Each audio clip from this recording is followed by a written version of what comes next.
You're listening to the Living Inside Our podcast, and I'm your host, Toks Arutere. This is episode 82.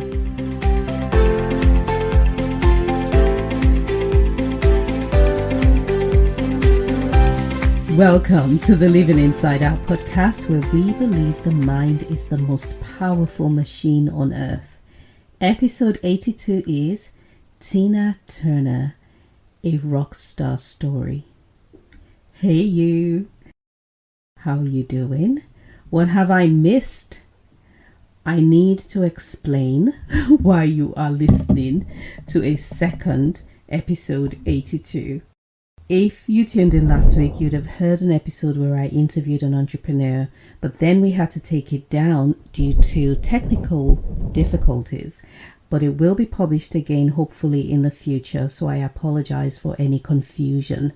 So much on my mind. It's all good stuff, but then we have just 25 minutes.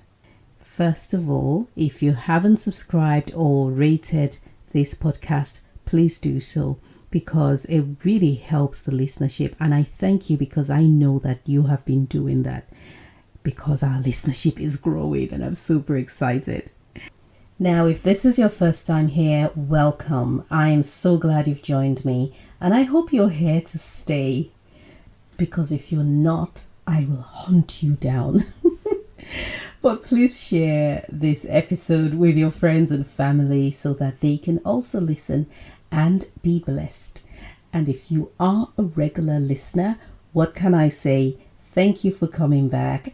We are growing. I'm so excited. I thank you for spreading the word. I truly am grateful. This past week, people, I went to watch Tina Turner the musical, and I wished I had a pause button to stop every so often and quickly scribble down a lesson from each scene. So next week, when I go to watch it for the second time, I'm going to have my pen handy, which will be a challenge because it will be dark. I can't use my phone because it's like no phones, absolutely none, but I will find a way. If I have to write in the dark, I will do that. It was my friend's birthday, Yemi, and a group of us girls celebrated with her by going to watch the production, and it was a treat for me.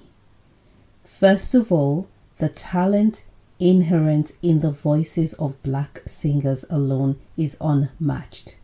The actress that played Tina was simply phenomenal. From her voice, her speaking voice, and her singing voice, to her mannerisms and everything else in between, she was just mind-blowing.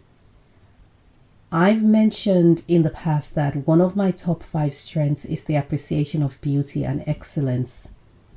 This means that I get fueled and inspired and driven in the midst of beauty and while watching people who excel in their craft. So it could be singing or dancing or running or writing, anything that is, I think it tends to be creatives. So anything that's creative and beautiful and, you know, just excellent, you can see that a lot of work has gone into it and you can see the talent being revealed. It just wakes me up from my slumber. I don't care how low down I've been. It always has the effect of lifting me up and moving me sufficiently to make a positive difference in my life. So when I got the invitation to go for this event, I knew that it was going to be more than entertainment for me. Now, if you don't know what your top 5 strengths are, you can find out using the VIA Strengths Test Finder, and I've left a link in the show notes. It's really important. For years, I knew what mine were, but I didn't know what to do with it. I'm like, oh, okay, I thought it was just information. But later I discovered that it actually helps me to get out of a slump when I'm using any of my strengths. It's like a superpower in many ways.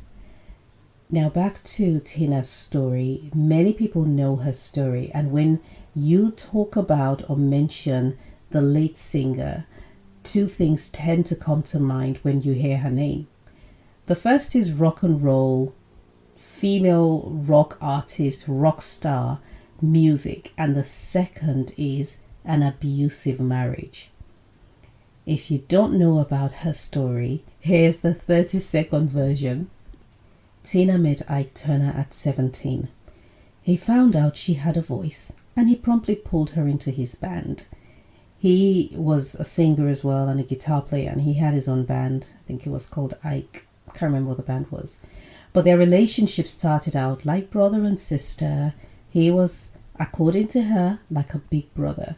But then people thought they were together dating, and it didn't help when he changed her name from Anna May, her birth name, to Tina. And then the band became Ike and Tina Turner. So he said, hey, the natural thing to do is to get married. I'm sure that's the order in which it happened. Not that it matters. Because in her words, she fell in love with him. They got married, and before long, he began to beat, as we say in Nigeria, the living daylights out of her. She worked incredibly hard, and one day after a very public fight, she left him. She didn't leave him because of the fight. She left because she'd had enough. And so that's the background.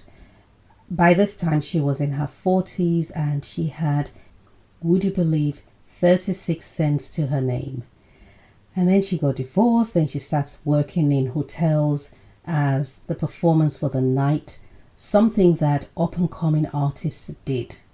In fact, when you think of cabaret, you don't really think of up-and-coming. You think of up and done.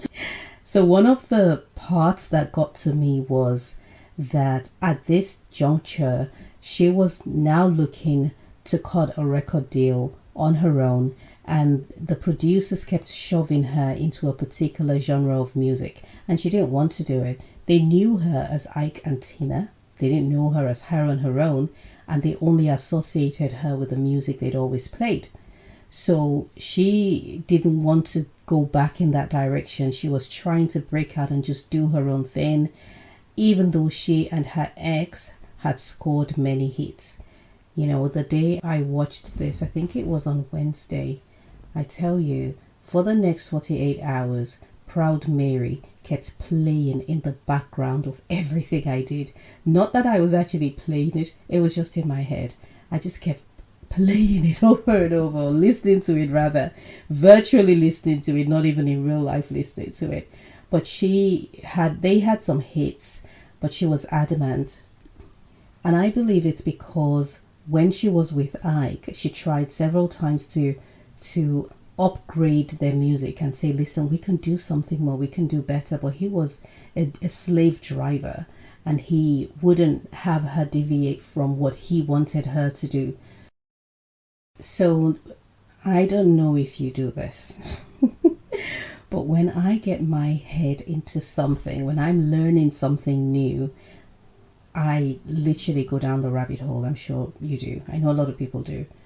We go down the rabbit hole of whether it's Wikipedia or YouTube or just really digging up information. So naturally, I spent the last few days watching documentaries that I've watched in the past about Tina Turner, because this is good. Listen, we've been doing this whole series on pain and trials and difficulties, and my mindset has flipped completely as a result of my own trials and my own challenges that have occurred over the last few months.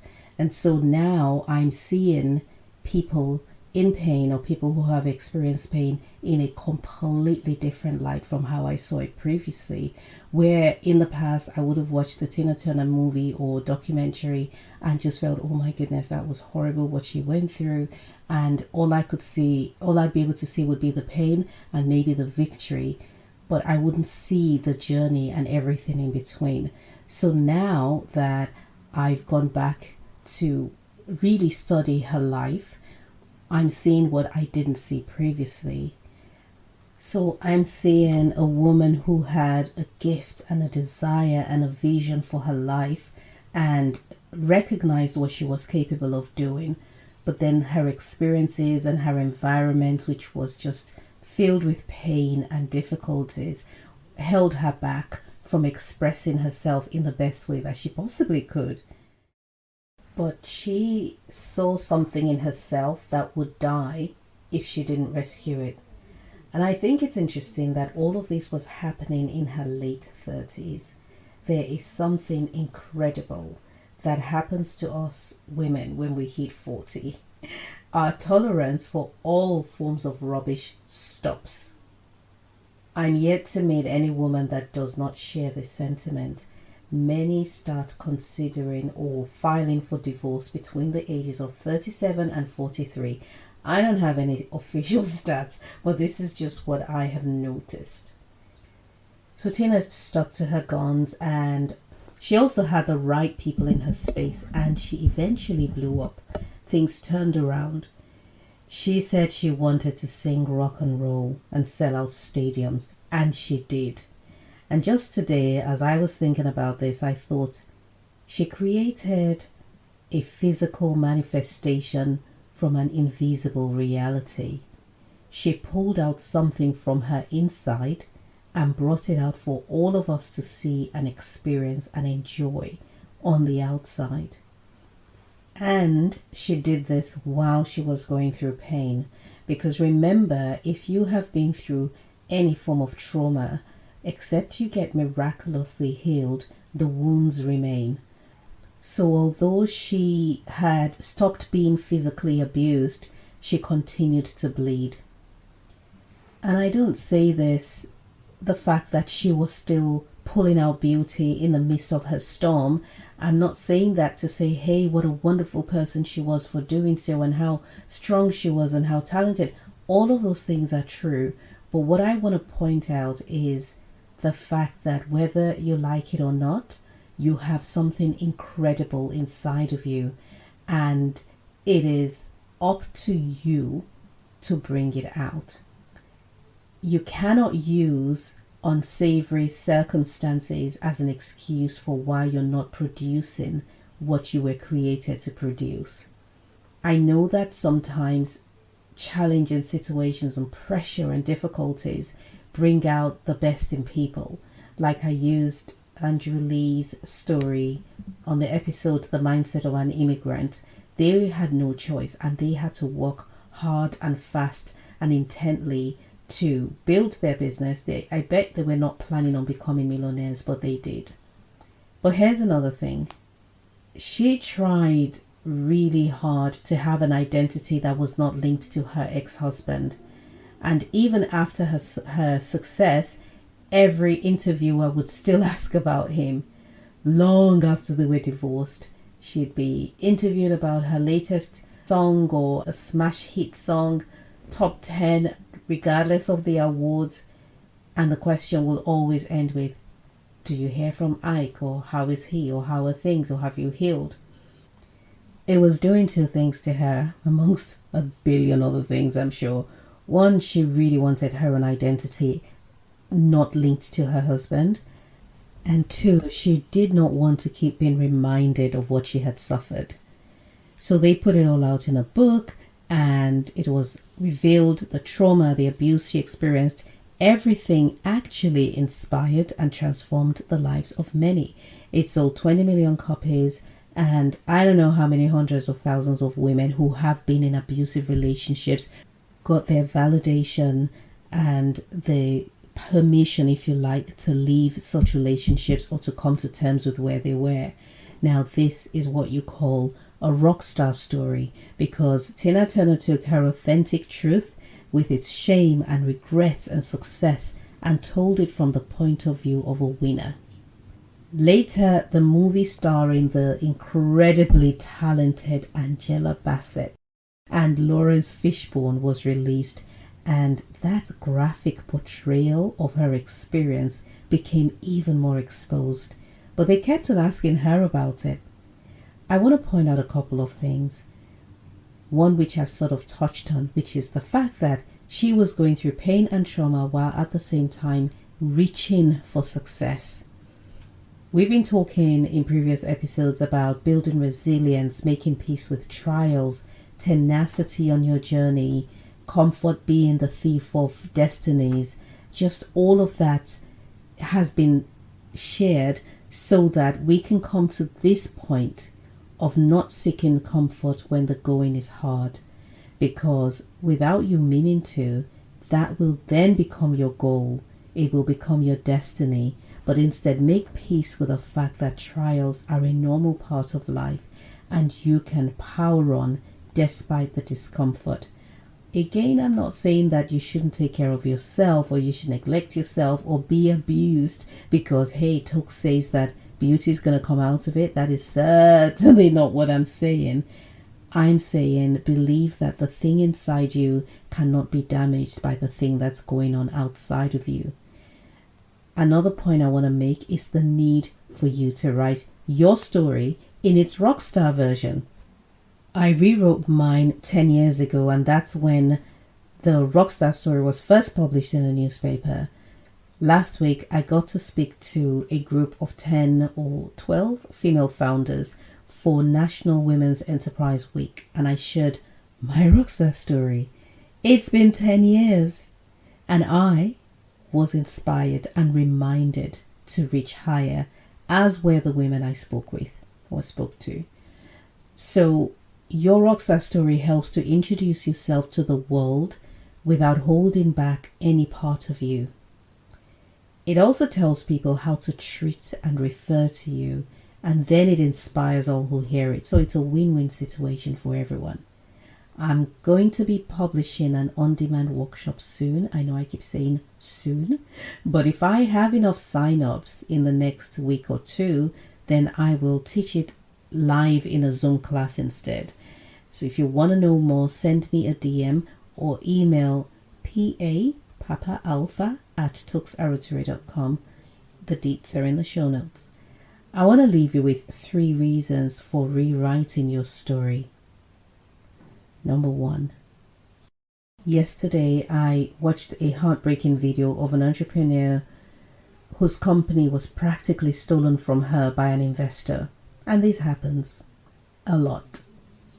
And then she spoke of the shame she felt at being so naive. You know, when things don't work out for us the way we intended, or when we have a public or measurable failure, shame quickly comes in to fill that void as you blame yourself.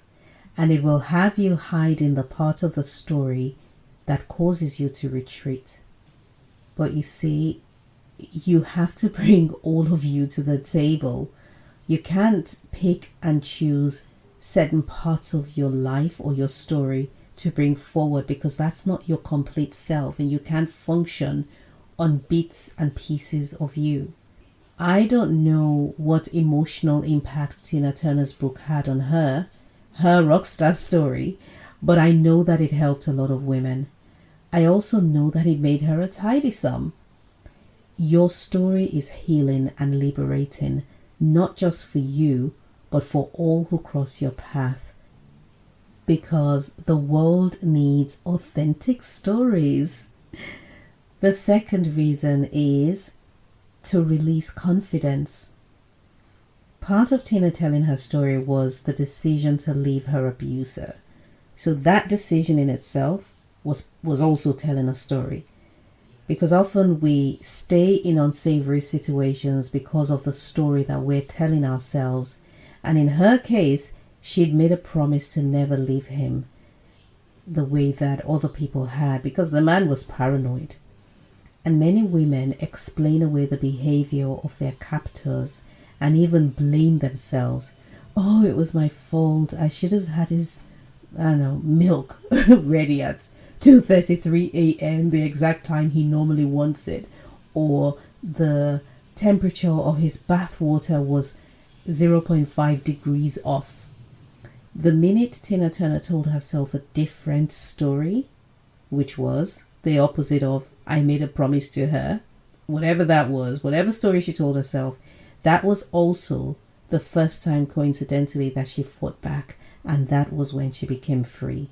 You've got to be free mentally before you can take a corresponding physical action of freedom. And so that whole process of fighting back, running away from the hotel and going into, just making that decision, I'm done. She actually said, I'm done. I'd had enough. And that whole action gave her the confidence to look at herself and see that she was worth more, and then truly leave that old situation behind. And the third reason is to introduce you to yourself. When I rewrote my story, I read it back. I was elated. I was on top of the world. My exact thought was, whoever this woman is that has been written about on this scrap bit of paper, I want to be her. You see, rewriting your story isn't merely about seeing things in the past in a different light or in a better light, but seeing the past differently will enable you to create a new future where you call the shots. In the Rockstar Story workshop, we don't stop at and this happened and that happened and that happened. Obviously, when we write it in a way that's uplifting. That's the main difference, right? We don't stop at the past and we don't stop at the current. We go into the future too, and we say something like, and I'll give the example that I read that actually kickstarted this whole process for me 10 years ago. One way in which the woman's story was ended was she sleeps on her aunt's sofa. She's trying her hand at running a business and she hopes to write a book one day. And the rockstar version of that is she moved halfway across the country, has started her own business, and her new book will be out next spring. One describes accurately where this person is in life currently. The other one speaks of where they've been, where they are now, and where they're decidedly headed. I don't know about you, but I prefer the rockstar story. So what's holding you back? One reason, in fact, the main reason I rewrote mine, apart from the fact that I was just constantly crying and I was in a state because I was telling myself these lies about how am I going to get out of this and everything negative. But I rewrote my story because someone else was going around telling their version of it. And what they said was actually true. I did lose everything, but it wasn't complete. And if my picture was going to be out there for all and sundry to gawk at, then I wanted to be the one that held the paintbrush. So I snatched the power away from this person and became the star of my own story. And they became the clerk that validated it. You may have something you're ashamed of, from the way you were raised to your family history to current life circumstances. A dear friend of mine, Tony Okunuga, is a survivor of adverse childhood experiences, and she's going to be on this podcast as my guest very soon. Watch this space. That's a very heavy episode. Actually comes with a warning before you start listening to it, but it is also uplifting and so liberating and hopeful as well. Now, if you feel like, I like what I've been hearing and you'd want to find out more about how you can evolve and start to really live from the inside out, then send me a DM or send an email to papa@toxarotere.com, because I run a handful really of workshops and courses, and you can sign up on my website or simply send an email to find out. There's links to everything in the show notes.